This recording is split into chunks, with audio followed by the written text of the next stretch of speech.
facing the police every single day.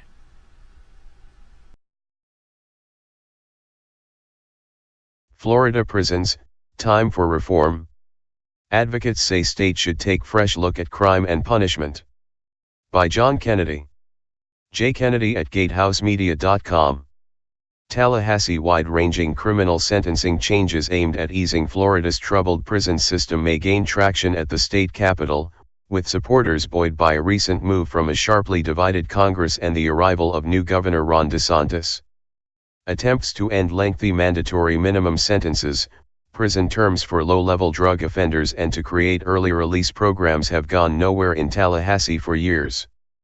But a coalition of advocates, ranging across the political spectrum, say Florida should join a number of states and since last month, the federal government in C prisons, A6.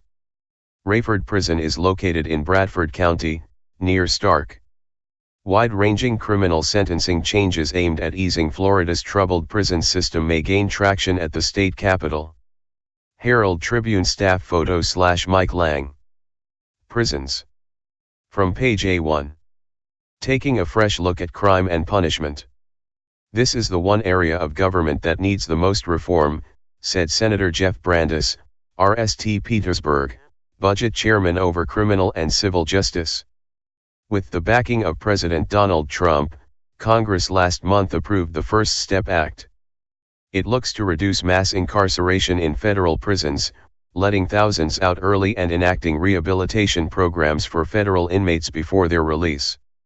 DeSantis in the U.S. House before resigning his Palm Coast seat in September after winning the Republican nomination for governor voted for an early version of the First Step Act, although that included none of the mandatory minimum changes later included.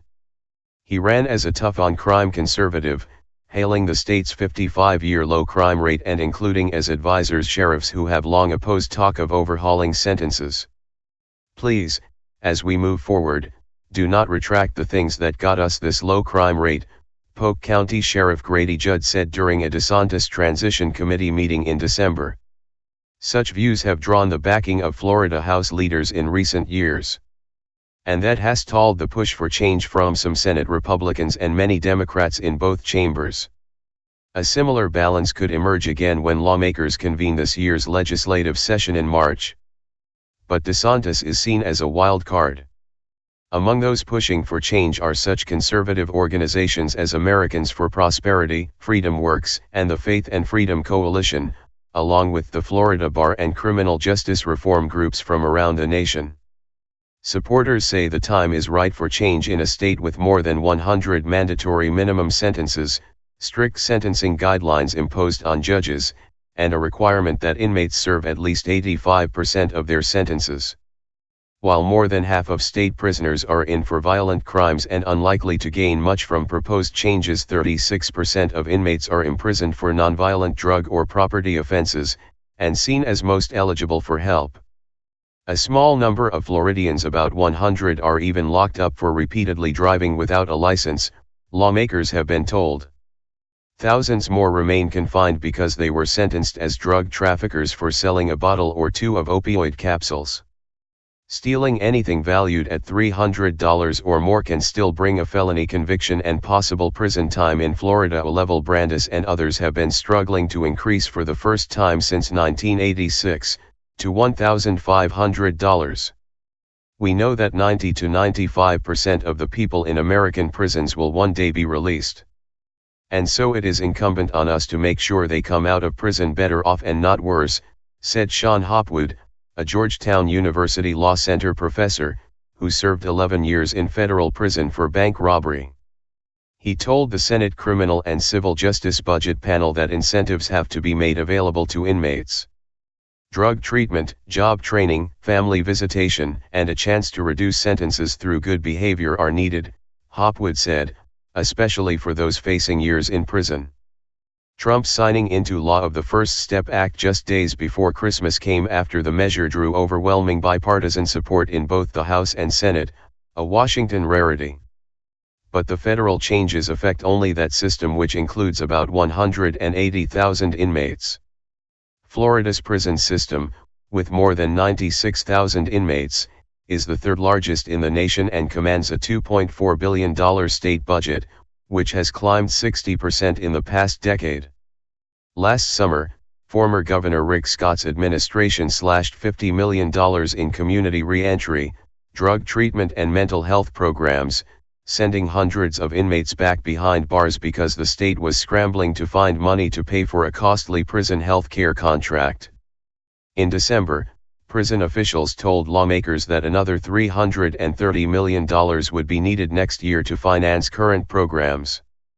There is already a shortage of correctional officers, creating security tensions at many prisons. But much of the spending increase is for health care in a system racked by costly inmate illnesses including hepatitis C, HIV, and the ravages of long-term drug use. Gatehouse Media reported last year that Scott and his wife, Ann, were benefiting from their investment of millions of dollars in Gilead Sciences, whose costly Hep C drugs are widely used throughout the prison system. Branda said that for financial and social reasons, it is time for Florida to embrace the reforms enacted by the federal government. We know these ideas work, Branda said. We've seen them work in other states. These aren't new ideas. They're just new ideas for Florida. Another dramatic development occurred in November, when Florida voters approved an amendment to the state constitution. Amendment 11 repealed a 1885 provision in the Constitution called the Savings Clause, which prohibited the legislature from making retroactive changes to criminal sentencing laws. Lawmakers could make those sentenced under tough, mandatory minimums years ago now eligible for release, which could scale back the swelling prison population. All told, Florida has a chance to enact sweeping change this year, said Mark Levin with the Texas Public Policy Foundation. Levin's organization advocated for changes in Texas that led to the closing of 8 prisons since 2007. There's a true possibility of both increasing public safety and control costs to taxpayers and really enable people to find redemption. Many people in the criminal justice system do have the capacity to change, Levin said. Hey Sheriff County, this is Sheriff County COPWATCH. I am using any video here with under fair use if you have criticism, reporting, teaching, etc. And please donate. I do not make money from YouTube, and there are different ways to donate in the video links. Thanks.